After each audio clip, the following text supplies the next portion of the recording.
Voice of media व्हीओम international forum यांच्या वतीनं पंढरपूरमध्ये 2 दिवसीय अधिवेशनाचं आयोजन करण्यात आलं होतं। राज्यभरामधनं किंबहुना देशभरामधनं काही पत्रकार याच्यामध्ये सहभागी झाले होते। आम्हाला अपेक्षित 4-4.5 हजार लोकांचा क्राऊड इथं होता, पण पंढरपूरमध्ये तशी व्यवस्था नव्हती। जेमतेम 1-2 हजार लोकांची व्यवस्था होईल एवढीच व्यवस्था पंढरपूरमध्ये होती। ती व्यवस्था या ठिकाणी झाली। खूप चांगला कार्यक्रम अखीव रेखीव जो अपेक्षित धरला होता त्याच्यापेक्षा खूप छान अधिवेशन या ठिकाणी पार पडलं। मला असं वाटतं की हे अधिवेशन मागच्या सगळ्या अधिवेशनाला कळस चढणार होतं। विशेषतः इस्कॉनच्या मदतीनं आणि माझी अत्यंत उत्तम आणि जबरदस्त काम करणारी पंढरपूरची, सोलापूरची व्हॉइस ऑफ मीडियाची टीम, तिथले सगळे पदाधिकारी यांनी उत्तमरित्या काम पार पाडलेलं आहे। म्हणजे माझ्यासारखा माणूस किंवा राज्यभरामधला येणारा माणूस यांचं श्रेय याच्यामध्ये 0 आहे। जे काही केलेलं आहे पंढरपूर, सोलापूर आणि इस्कॉनच्या टीमनं केलेलं आहे। म्हणजे सोलापूरच्या अध्यक्षापासून ते पंढरपूरच्या अध्यक्षापर्यंत सगळे लोक याच्यामध्ये आलेले आहेत। प्रचंड रिस्पॉन्स या अधिवेशनाला मिळाला। मोठ्या स्वरूपाचे गेस्ट इथं आली होती। मी प्रत्येक गेस्टचं नाव घेत नाही, पण 51 लोकांना या ठिकाणी निमंत्रित करण्यात आलं होतं।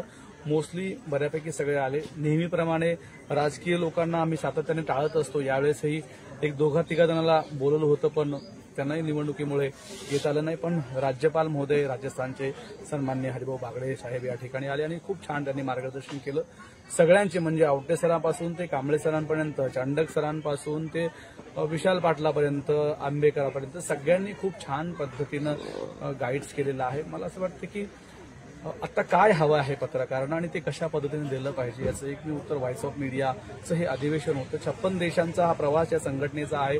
5 लाख सदस्य, आता 5 लाखापर्यंत आपण मजल मारतोय। ही मजल दरमजल सुरू होणार आहे, पण हे काम एका संदीप काळेचं नाहीये। हे अधिवेशन कशासाठी घेतलं होतं तर इथून अनेक संदीप काळे निर्माण व्हावेत, त्यांनी पुढे येऊन काम करावं असा जोरकस आणि जबरदस्त उद्देश या अधिवेशनामागे होता।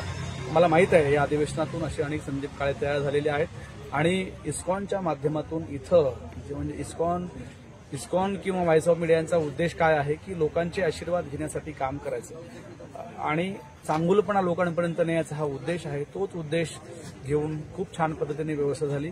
म्हणजे अतुल देवेसारखा सांस्कृतिक कार्यक्रम, लोकनाथ महाराजांनी दिलेले आशीर्वाद, त्यांनी दिलेला वेळ प्रचंड स्वरूपामध्ये, त्याच्यानंतर त्यांचं कीर्तन, प्रल्हाददास महाराजांचं खूप जबरदस्त लाभलेलं योगदान। मी त्या माणसाच्या प्रेमात पडलो। प्रल्हादजींनी खूप मदत आम्हाला या निमित्ताने केली आणि अनेकांचं योगदान याच्यामध्ये आहे। विशेष करून मी राणाचा उल्लेख या निमित्ताने नशीर करेल। राणा सूर्यवंशी माझे मित्र, खूप छान पद्धतीने त्यांनी इथं वेळ दिला, त्यांची माणसं सिस्टमला लावली आणि सन्मानपूर्वक त्यांनी सांगितलं की निश्चितपणे मी पुढच्या अधिवेशन तुमचं घेऊन तुम्हाला मदत करतो। ही सगळी माणसं आहेत आपल्या प्रेमाखातर आलेली, आपल्यासाठी आलेली। या सगळ्यांचे मी मनापासून आभार मानतो आणि इस्कॉनमध्ये झालेला सगळं हा जो काही अधिवेशनाचा सोहळा होता तो सोहळा एकटा इस्कॉनचा, पत्रकारांचा, व्हॉइस ऑफ मीडियाचा, व्हीओम इंटरनॅशनल फोरमचा नव्हता, तर त्या सगळ्या प्रत्येक पत्रकाराचा होता ज्याला इथे काहीतरी वेगळं करायचंय, वेगळं निर्माण करायचंय। आपल्या सगळ्यांच्या प्रेमात